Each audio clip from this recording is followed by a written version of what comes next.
예, 안녕하십니까. 세상을 절대 못 바꾸는 15분. 17번째 시즌의 8번째 강의. 공황장애의 원인, 증상, 치료에 대한 겁니다. 오늘 공황장애에 대해서 말씀드리려고 하는 이유는 세상이 바빠지고 무한 경쟁으로 치닫는 바람에 공황장애 환자의 수가 엄청 많이 늘어났기 때문입니다. 제가 정신과 레지던트를 할 때만 하더라도 공황장애는 30대나 40대의 흔한 질환이었습니다. 흔한 질환이 아니고 그때도 드문 질환이었죠. 그런데 지금은 그 연령대가 점점 낮아져서 심지어 중학교 3학년짜리 학생까지 본 적이 있습니다. 그만큼 아이들도 많이 힘들다는 소리죠. 그런데 이제 아직도 자신의 증상을 모르고 병원을 전전하고 고통을 겪는 분이 많아서 이 강의를 하게 되었습니다. 예를 들면은 말이에요. 예전에 제가 봤던 분인데 그분은 어지럼증 때문에 계속 이비인후과를 다니고 있었어요. 중간중간 그 어지럼증이 너무나 고통스럽다는 거였죠. 그래서 이리저리 이비인후과를 전전하고 여러 가지 약을 먹어보지만 그 어지럼증은 해소되지가 않았습니다. 그리고 중간중간에 이제 공황 발작이 있었지만 그거는 그냥 단순히 불안 반응 정도로만 생각하고 넘어갔던 거죠. 그러다가 누가 정신과를 한번 가보면 어떻겠냐 하는 얘기를 듣고 우리 의원에 와서 치료를 받고 어지럼증이 개선되었던 겁니다. 그것은 공황장애의 전형적인 증상인 어지럼증이었죠. 공황장애는 유명인병이라고 하죠. 개그맨 이경규 씨, 영화배우 이병헌 씨, 김하늘 씨, 가수 이상민 씨, 또 김구라 씨, 차태현 씨, 하유미 씨, 김장훈 씨 이런 분들은 다 자신이 공황장애라는 것을 전부 다 오픈했습니다. 공황장애가 얼마나 그 사람을 힘들게 하고 공포스럽냐 하면요.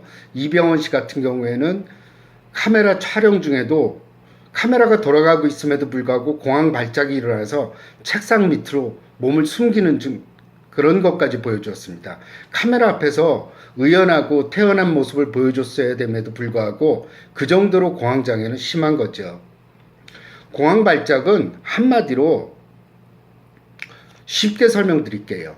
갑작스럽게 숨이 안 쉬어지고 심장이 빨리 뛰고 그러면서 꼭 죽을 것 같아요. 그 자리에서.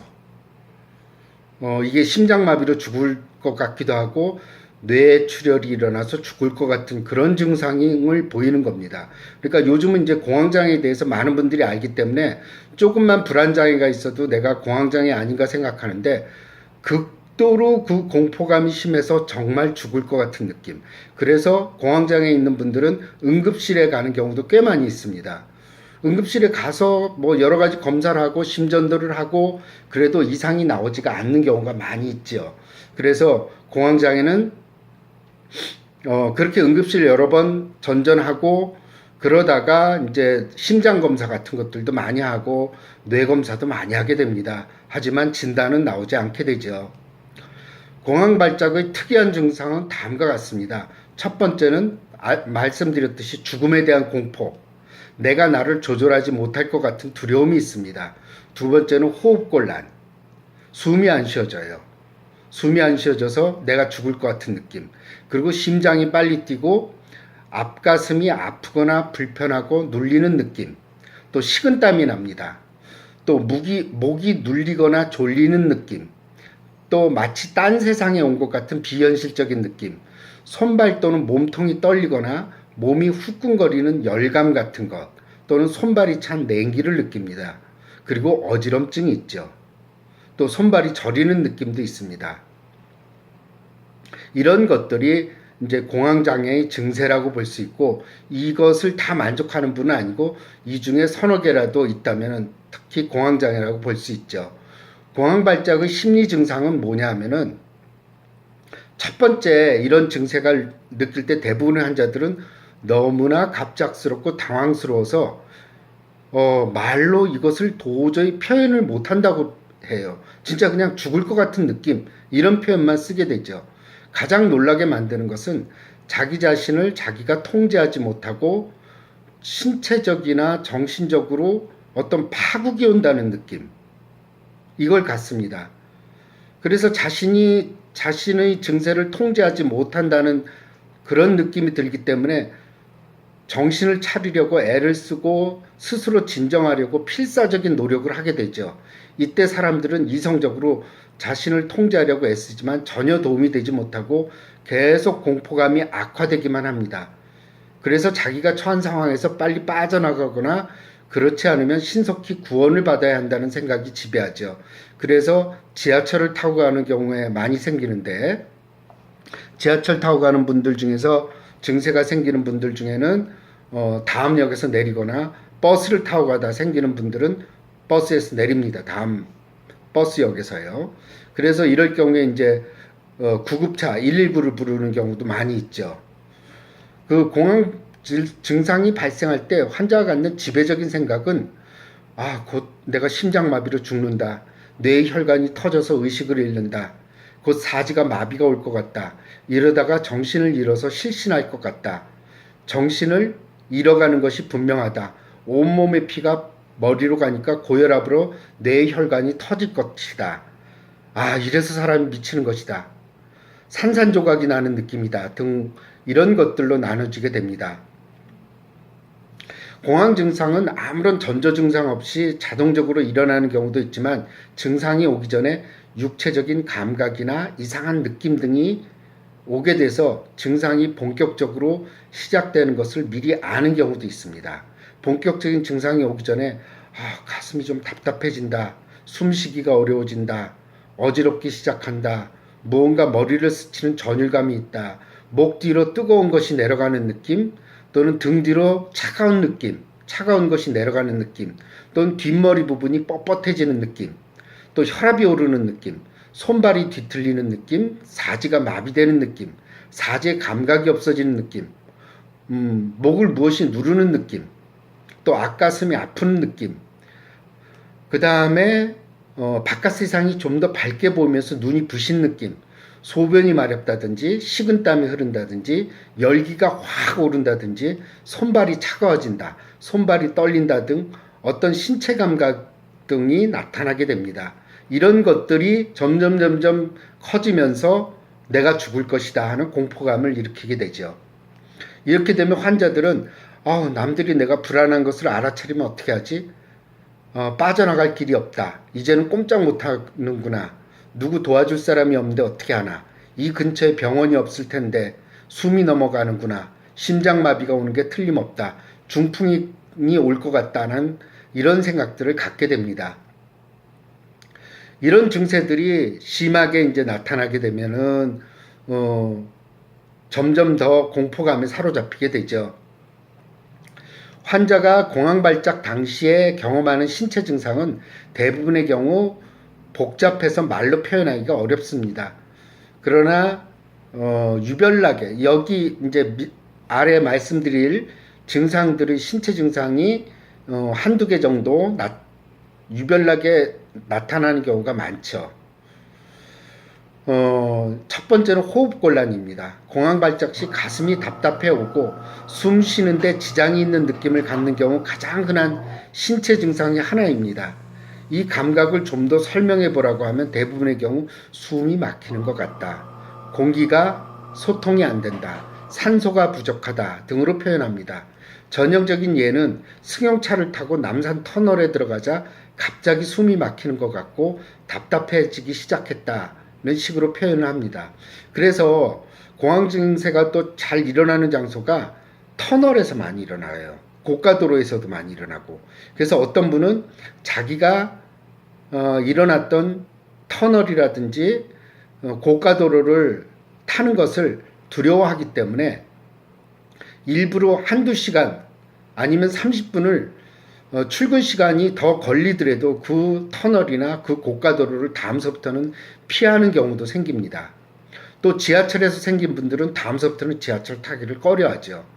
또 버스에서 생기는 분은 버스 타는 걸 또 그렇게 하고, 고속버스 타는 거는 되게 두려워합니다. 왜냐하면 고속버스는 어때요? 한번 출발하면 중간에 내리는 경우가 없죠.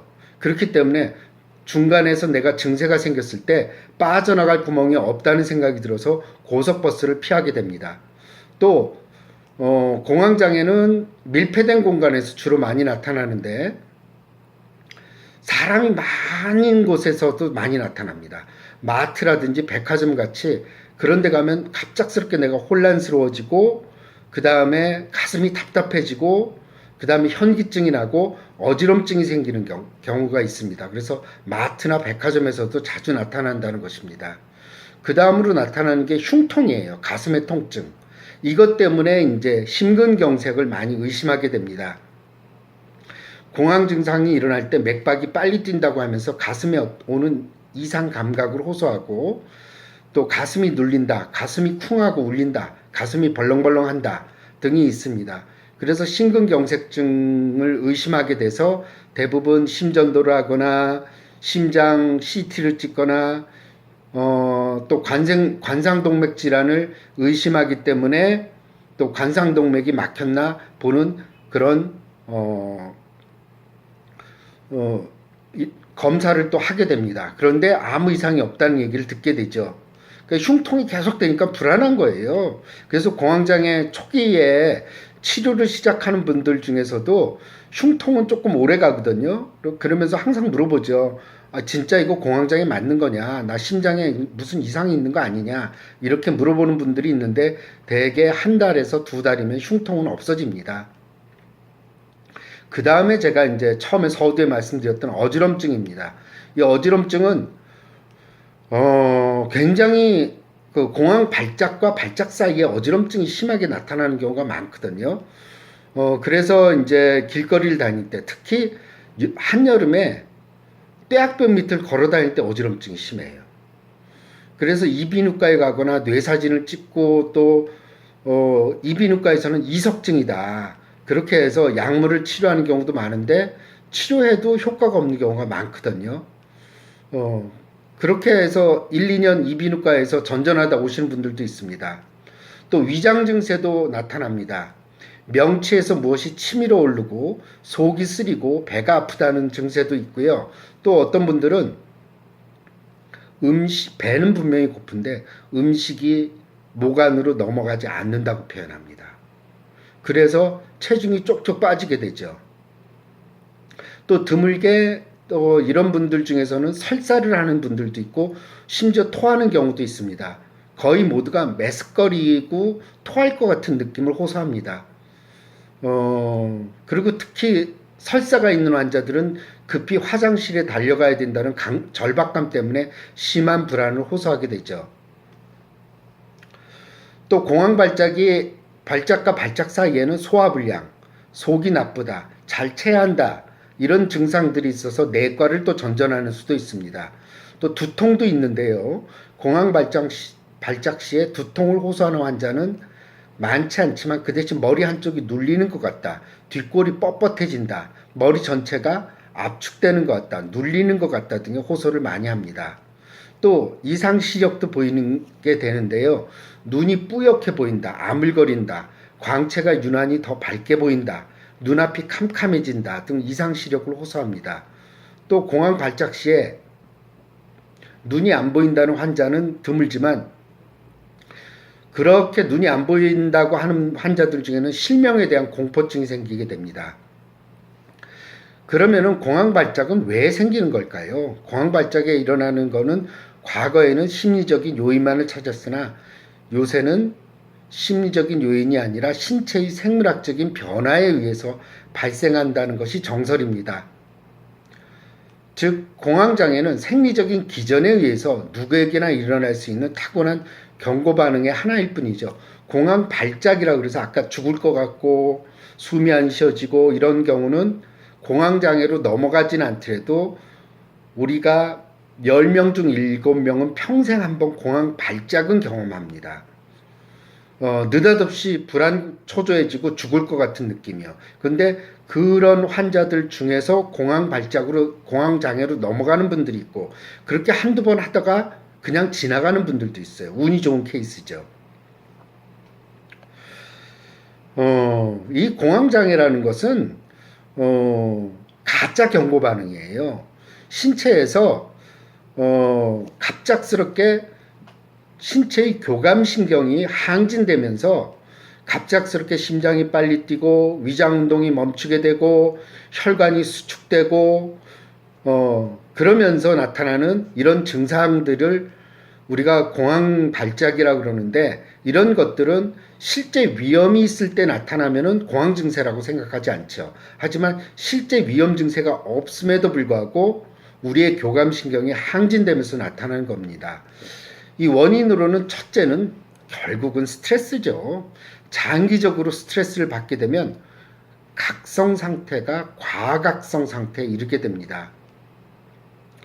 이로 인해서 과각성 상태가 일어나게 되면은 뇌의 그 교감신경과 부교감신경이 있는데, 교감신경은 우리가 스트레스를 받을 때 항진되는 반응들이고, 부교감신경은 우리가 안정을 취할 때 나타나는 반응입니다.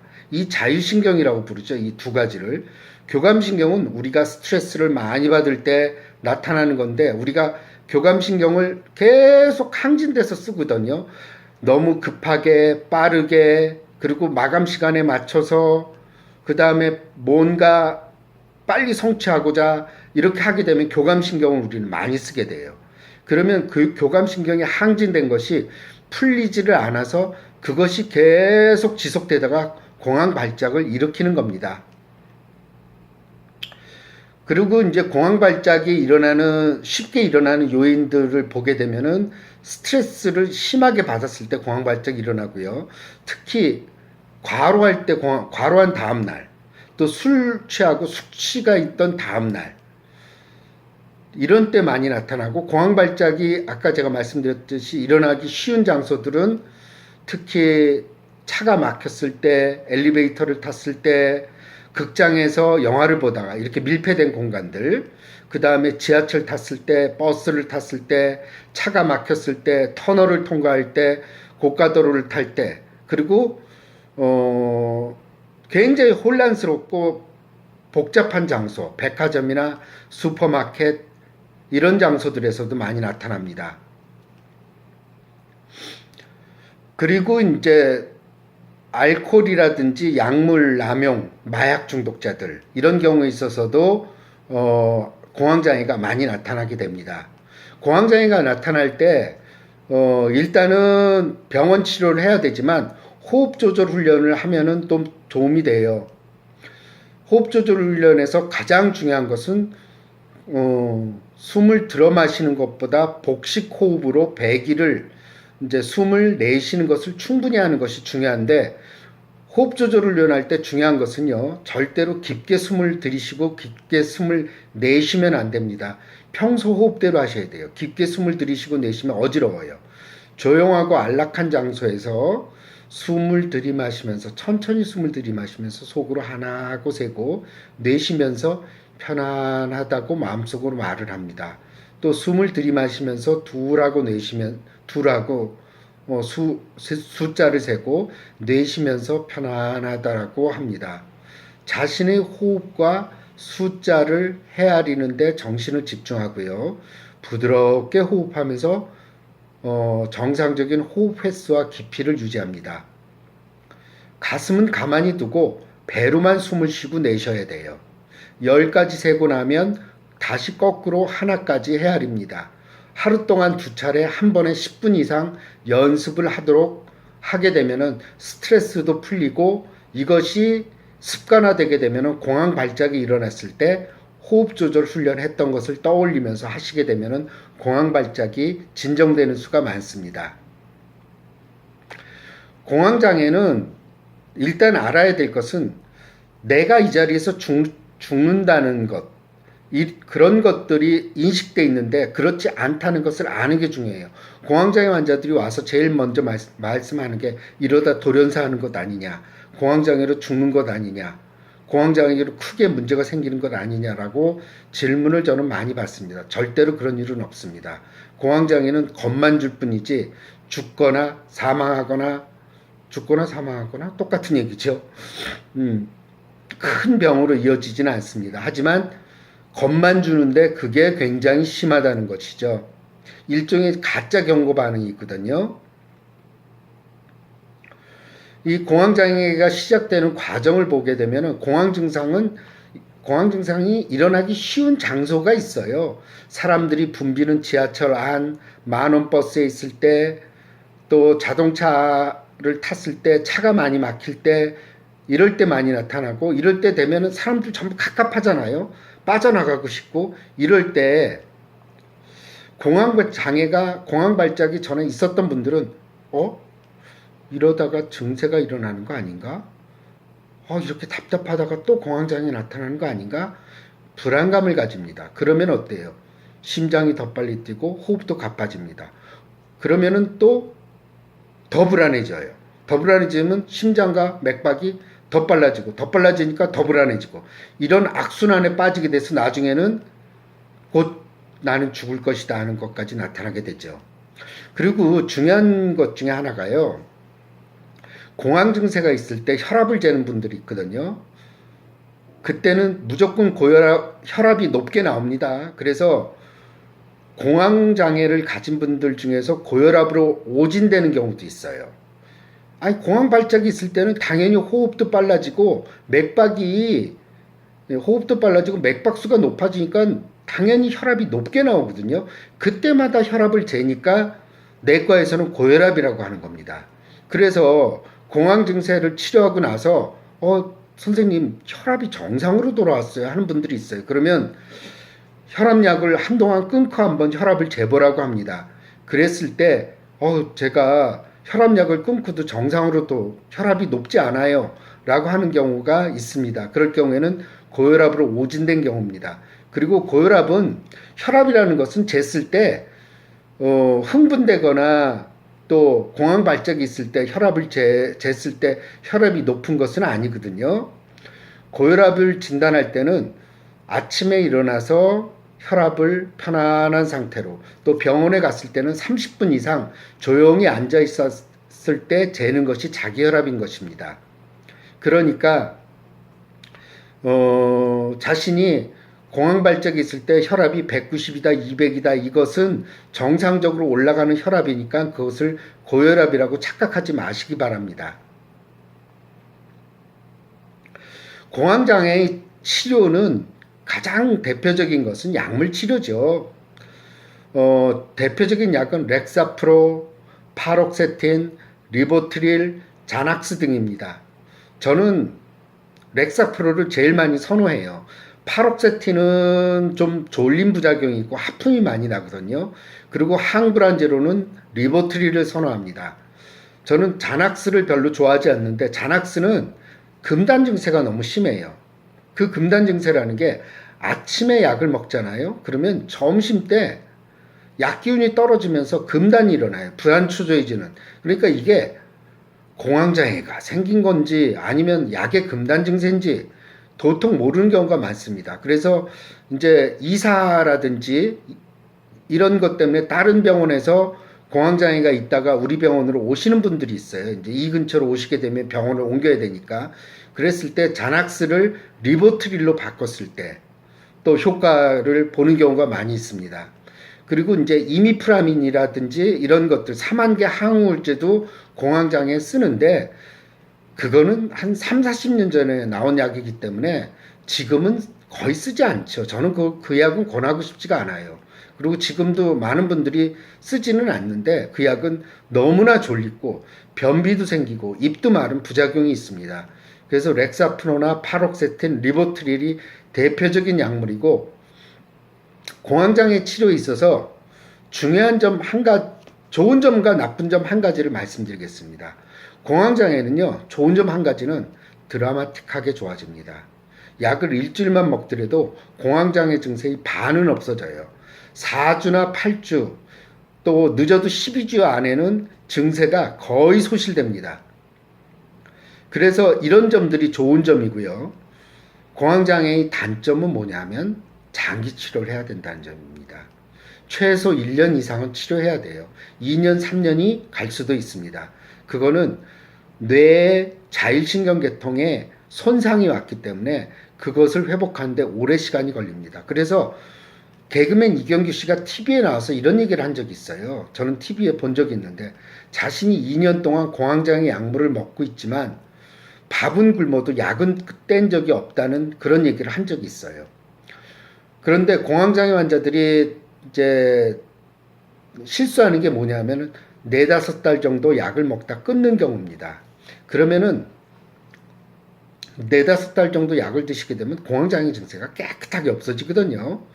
그러니까 다 나았다. 약 먹는 거 지겹다. 그래서 끊게 되면 대부분 2-3달 이내에 재발하게 됩니다. 그래서 지속적으로 치료해서 한번 완치까지도 도전해 볼 필요가 있습니다. 물론 공황장애의 완치율은 30%가 안 돼요. 그것도 2-3년 이상 꾸준히 드신 분들에 해당이 됩니다. 그래서 제가 완치된 분들을 보면은 시계처럼 정확하게 약물을 치료하고 증세가 없더라도 약물 치료를 꾸준히 했던 분들한테서 나타나게 됩니다. 그리고 이제 인지행동 치료를 같이 병행했을 때 효과가 더 있습니다.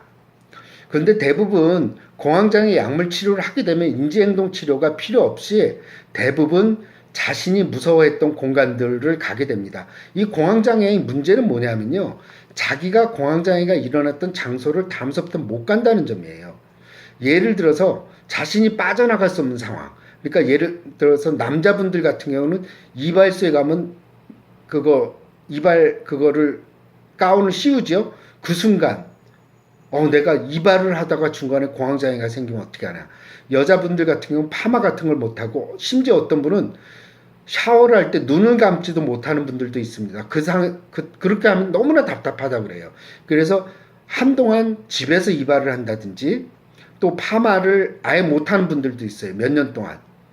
또 공황장애가 심한 분들 중에서 제가 봤던 분들 중에 한 분은 모든 교통수단을 다 이용하지 못했던 분도 있어요.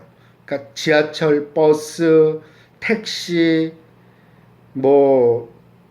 그래서 이분은 부모님이 저 강북 쪽에 살았는데 자신은 강남에 살았는데 3년 동안 부모님을 찾아뵐 수가 없었어요. 왜냐? 자신이 모든 교통수단을 이용할 수가 없어서 아버님이 아들을 보러 오는 경우가 있었는데 그분은 그냥 의지력, 정신력으로 극복해 보겠다고 또 운동으로 극복해 보겠다고 해서 이분은 병을 키웠던 거죠.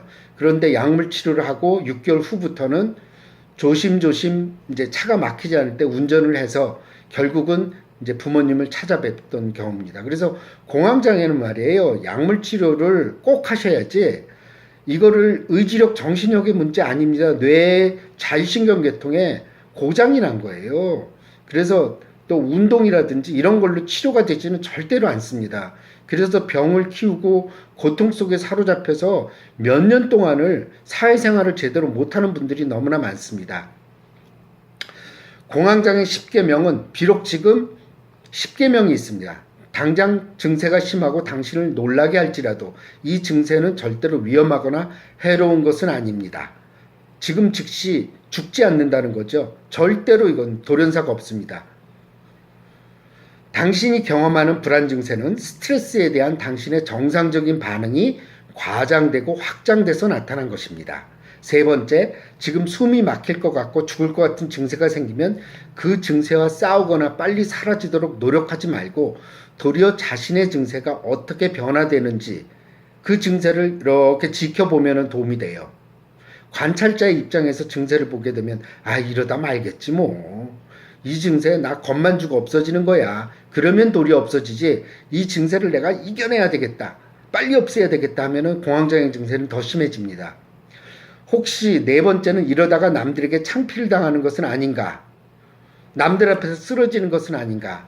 내 불안한 감정을 남들에게 노출되는 건 아닌가? 그런데 이럴 때는 그래서 어쨌다는 거야 하고 스스로에게 얘기하십시오. 증세가 일어나도 죽는 것도 아닌데 편안하게 생각하십시오. 5번째는 지금 현재 상태만을 생각하십시오. 조금 후에 일어날 일들을 상상하기 때문에 공황장애 증세는 점점 더 심해지는 겁니다. 또 공황장애 팁들을 가지고 있어요. 어떤 분들은 공황장애 증세가 일어날 것 같으면 전화를 하시기도 하고 숫자를 세기도 하고 딴 데 신경을 쓰면 증세가 없어지기도 합니다. 그리고 여섯 번째는 당신의 불안 정도를 0에서 10점까지 점수를 매겨보고 그것의 변화를 보십시오. 사실 가장 심한 정도의 증세는 몇 초 정도밖에 지속되지 않아요. 이 몇 초 정도는 누구나 참을 수 있거든요.